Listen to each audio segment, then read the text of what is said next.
अब मैं देख रहा हूँ बॉयकॉट टर्की, क्योंकि हमें तो टर्की के साथ कहीं ना एक दिन तो we have to build relation. चीजें इमोशनली भी चलती हैं। Ajdeep ji, it's a free world. अगर इस देश के नागरिकों के एक बड़े वर्ग को लग रहा है कि हमें नहीं जाना तो नहीं जाना है, क्या दिक्कत? क्या बात है सर, क्या बात है सर, क्या बात, ये बात है कि मेरा इतना ही कहना है, विदेश नीति इंटरनेट या इस इमोशनल लेवल पर नहीं की जा सकती।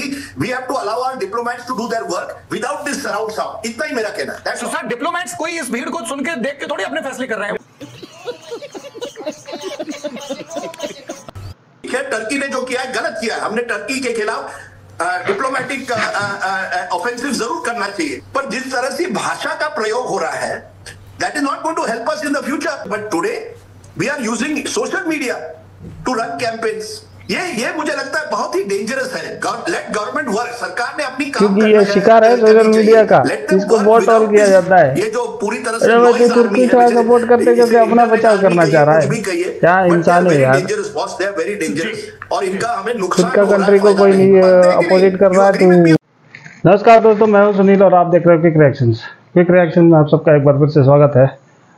आज का वीडियो है लल्लन टॉप के टॉप एडिटर और राजदीप सरदेसाई के बीच में जो भी बातचीत हुआ ऑपरेशन सिंदूर के हवाले से। हमने तुर्की को साइड कर दिया था और अजरबैजान जाने का भी बंद कर दिया था टूरिस्टों ने, इंडियन टूरिस्ट ने। इसी हवाले से राजदीप सरदेसाई बोलता है कि क्या ज़रूरत है ये सब करने का, और बोलता है कि इंटरनेट में ये सब करना कहाँ तक सही है।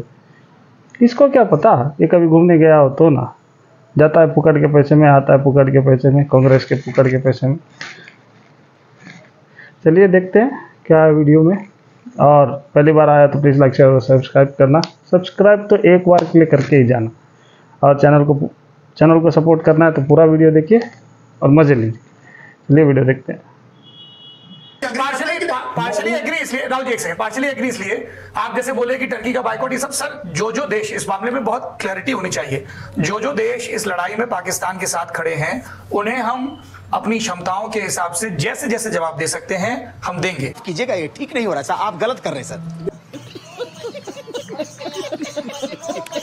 ठीक है, जो बहुत हैवी वेट होंगे उनको तसल्ली से पंच मारेंगे। डिप्लोमेटिकली देना पड़ेगा, डिप्लोमेटिकली नॉट इमोशनली। ये सर कुछ चीजें नेशन ना इमोशनली, कुछ चीजें इमोशनली भी चलती हैं। अगर देश में एक बड़े वर्ग को ये लग रहा है कि जिस टर्की में जाके हम जीडीपी में योगदान करते हैं, अपनी बकेट लिस्ट में बनाते हैं, या जिस अजरबैजान में हम जाते हैं और इतना कंट्रीब्यूट करते हैं, अगर if they are not concerned about India's geo strategic position, then why should we favour them? तो ठीक है, ये तो सिटीजंस का कॉल है, so let them express their anger. Sir, it's a free world. कदम उठाने पड़े, मेरा ये कहना है, हमें मजबूत कदम उठाने पड़ेंगे। अरे राजदीप जी, इट्स अ फ्री वर्ल्ड। इस देश के नागरिकों के एक बड़े वर्ग को लग रहा है कि हमें नहीं जाना है तो नहीं जाना है, क्या दिक्कत?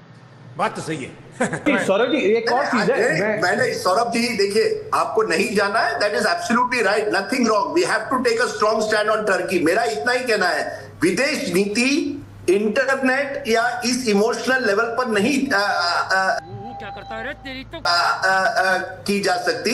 We have to allow our diplomats to do their work without this surround sound. इतना ही मेरा कहना है। तो सर, डिप्लोमेट्स कोई इस भीड़ को सुन के देख के थोड़ी अपने फैसले कर रहे हैं। उन्होंने अपने स्तर पे फैसला किया। अगर टर्की के राजदूत को प्रेसिडेंट के पास जो सेरेमनी होती है, नेम प्रेजेंटेशन, नहीं बुलाया गया तो हमने भी अपना मैसेज क्लियर दे दिया। अर्दोआन अगर लगातार पाकिस्तान के साथ साइड कर रहे हैं तो वो करें। हमारे साथ सऊदी अरब है, हमारे साथ यूएई है, हमारी अपनी स्ट्रेटजी है। एक स्ट्रेटजी है जो डिप्लोमेसी के लेवल पर होगी, एक स्ट्रेटजी है जो मास के लेवल पर होगी। क्या दिक्कत है सर? मैंने आपको उदाहरण दिया ना, एक ट्विटर के या टीवी का जो ट्रोल है, nobody is defending him, nobody is defending him. वो ईरान के विदेश मंत्री। Sir, you are mixing the two, you are mixing the two. Iran के साथ भारत के दशकों से दोस्ताना संबंध हैं। भारत में बड़े पैमाने पर शिया आबादी है, ईरान में है। जब हम पाकिस्तान पर प्रेशर बिल्ड करते हैं तो हम मुतमईन रहते हैं कि एक तरफ से ईरान और एक तरफ से अफगानिस्तान। हम तालिबान के खिलाफ थे, लेकिन पिछले कई वर्षों से हमने तालिबान के साथ एक वर्किंग रिलेशन बिल्ड किया क्योंकि वो हमारी जियो पोजीशन को सूट कर रहा था। शाबाश बेटा, बहुत बढ़िया। जेपी सिंह इतने सीनियर डिप्लोमेट हैं, इस समय इजराइल में एम्बेसडर हैं, आजकल उनकी बड़ी चर्चा होती है, डिप्लोमेट फिल्म आई है। जेपी सिंह जाके तालिबान के कई बड़े लोगों से मिले। सर, ये तो बहुत प्रैग्मेटिज्म, यही तो है। कि जो हमारे साथ खड़ा होगा वो हमारा दोस्त है। इसमें एक इंटरवेंशन है, हमारे इतने ट्रेड और इन्वेस्टमेंट टर्की के साथ है, we must stop all that. आप कहाँ थे ज्ञानी बाबा? Why are we doing वो तो होगा ही। वो देखिए, वो टीवी कमेंटेटर्स को सुन के थोड़ी होगा, जब शूट करेगा तब होगा। टीवी कमेंटेटर यही है। हमें जब लगा कि हम इंडस वाटर ट्रीटी को होल्ड पे डाल सकते हैं ताकि लॉन्ग रन में हम अपने स्ट्रक्चर्स बिल्ड कर सके, तो हमने होल्ड पे डाला है। युद्ध कब करना है? कमलेश जी कुछ कहना चाह रहे हैं आपके पुराने साथ? मैं ये कह रहा हूं कि युद्ध कब करना है और कब खत्म करना है, ये डिसीजन सरकार लेती है, सेना लेती है, और जो एक्चुअली युद्ध लड़ते हैं उनको लेना पड़ता है। उन्होंने जो डिसीजन लिया वही सही है, नंबर 1। नंबर 2, टर्की और अजरबैजान जैसे देश जो खुलकर पाकिस्तान का समर्थन करते हैं, चाइना भी, उनके साथ किस हद तक डिप्लोमेटिकली, आपके ट्रेड में, आपके अदर कल्चरल रिलेशंस में किस हद तक हमें कटौती करनी है, बंद करना है, ये निर्णय भी सरकार और उसका विदेश मंत्रालय ले सकता है। बाकी लोग बहस कर सकते हैं जैसे हम कर रहे हैं। सरकार देश के अंदर सेलिब्रिटीज को, नेताओं को गालियां बकने वालों पे तो कंट्रोल कर नहीं पाती है, हम बाहर वालों को कैसे बख्शें? यहाँ इंटरनेट सस्ता है, कोई रिस्पॉन्सिबिलिटी नहीं है। सौरभ भाई, आप आमिर खान को गाली दे रहे हैं क्योंकि उसने कोई पिक्चर वहां टर्की में की थी। अब ये हुआ था मुझे लगता है 7, 8, 10 साल पहले। आज आप उन्हें गाली दे रहे हैं, वो जो इशू है वो डाइवर्ट हो जाता है। Real issue is why is Turkey supporting Pakistan? We must expose Turkey. Exposing Turkey does not mean boycott Turkey campaigns on social media. Government must expose Turkey.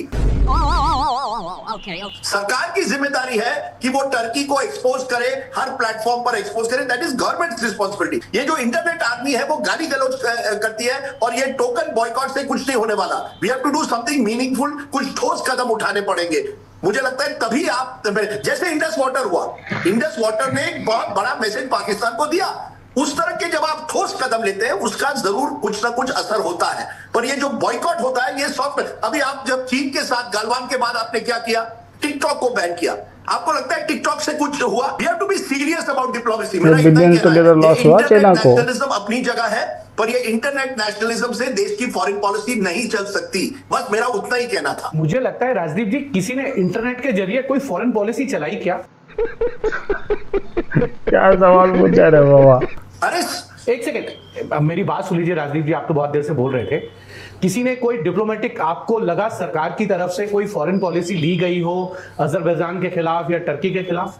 ये जो बात अभी कमलेश जी और सौरभ जी कह रहे थे, उसमें बात ये है, मुझे लगेगा कि मेरी कंट्री के खिलाफ जो देश लड़ रहा है उसका जो साथ दे रहा है वो भी दुश्मन का दोस्त, मेरा दुश्मन ही होगा ना। अगर लोगों ने उस पर एक मान लीजिए लोगों ने एक अपना आंदोलन खड़ा कर लिया कि मुझे सेब नहीं लेने, या मुझे टर्की का फर्नीचर नहीं लेना है, या मुझे अजरबैजान नहीं जाना है, टर्की नहीं जाना है, तो ये लोगों का फैसला है। सुरक्षा ब्रीच हुई है वो है, बट क्यों हुई? जो देश में सबसे बड़ा मुद्दा है बेरोजगारी का मुद्दा, जो सिक्योरिटी ब्रीच अनएम्प्लॉयमेंट की वजह से हुआ है क्या? ये गांजा पी के आ गया रे, हिंदुस्तान के युवाओं को रोजगार नहीं मिल रहा। हाँ, तो ब्रीच जरूर हुई है, गांजा पी के आ गया रे, इसको बताओ पहले। और महंगाई है, क्या महंगाई की वजह से बॉर्डर में सिक्योरिटी ब्रीच हो गया? इतना ही आपकी तरफ बुद्धू कहीं के कुछ तो बोला कर। चलिए मिलते हैं अगले वाले वीडियो पे। जय श्री राम।